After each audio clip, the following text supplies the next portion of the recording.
একটি অন্ধকার রাত, বাতাসে ভেসে বেড়াচ্ছে শীতের কাঁপুনি। গ্রামের শেষ প্রান্তে একটি পুরনো বাড়ি, বাড়িটির চারপাশে ঘন জঙ্গল, যেন কোনো অদৃশ্য শক্তি বাড়িটাকে ঘিরে রেখেছে। বাড়ির দরজা জানালাগুলো ভাঙা, কাঠের ফ্রেমগুলো পচে গেছে। বাড়ির সামনে একটি বড় গাছ, তার ডালপালাগুলো যেন অন্ধকারে হাত বাড়িয়ে ডাকছে। বাড়িটির নাম কালো ছায়া। স্থানীয়রা এই বাড়ি নিয়ে নানা কথা বলে। কেউ বলে এই বাড়িতে একসময় এক সাধু থাকতেন, যিনি কালো জাদু জানতেন। আবার কেউ বলে বাড়িটিতে এক পরিবার নৃশংসভাবে মারা গিয়েছিল, তাদের আত্মা এখনও বাড়িটায় ঘুরে বেড়ায়। যাই হোক, এই বাড়িতে কেউ প্রবেশ করে ফিরে আসে না। একদিন এক সাহসী যুবক, রাহুল, এই বাড়িতে রাত কাটানোর সিদ্ধান্ত নেয়।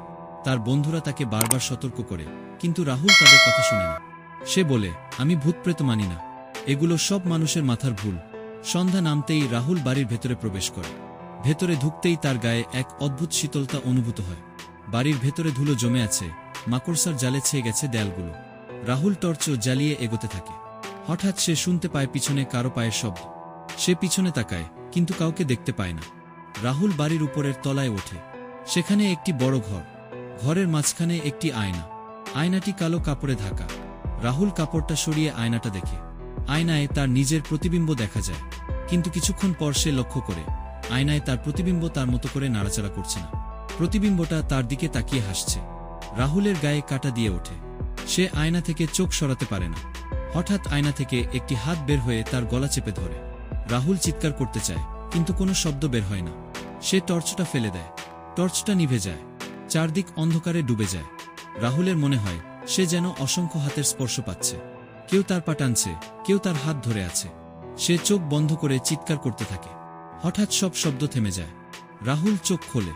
সে দেখে সে বাড়ির বাইরে গাছের নিচে শুয়ে আছে। তার শরীরে কোনো আঘাত নেই। সে ভাবে সব কি তার স্বপ্ন ছিল।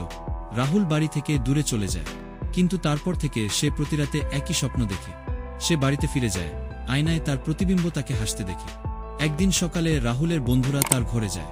তারা দেখে রাহুল মারা গেছে। তার মুখে এক ভয়ঙ্কর হাসি, তার গলায় কালো দাগ, যেন কেউ তাকে শক্ত করে চেপে ধরেছিল। এরপর থেকে বাড়িটা আরও ভয়ঙ্কর হয়ে ওঠে। স্থানীয়রা বলে রাহুলের আত্মা এখনও বাড়িটায় ঘুরে বেড়ায়। কেউ যদি বাড়িটায় যায়, সে আয়নায় রাহুলের প্রতিবিম্ব দেখতে পাবে। আর যদি কেউ আয়নায় তাকায়, তাহলে রাহুলের হাত তাকে টেনে নিয়ে যাবে চিরতরের জন্য।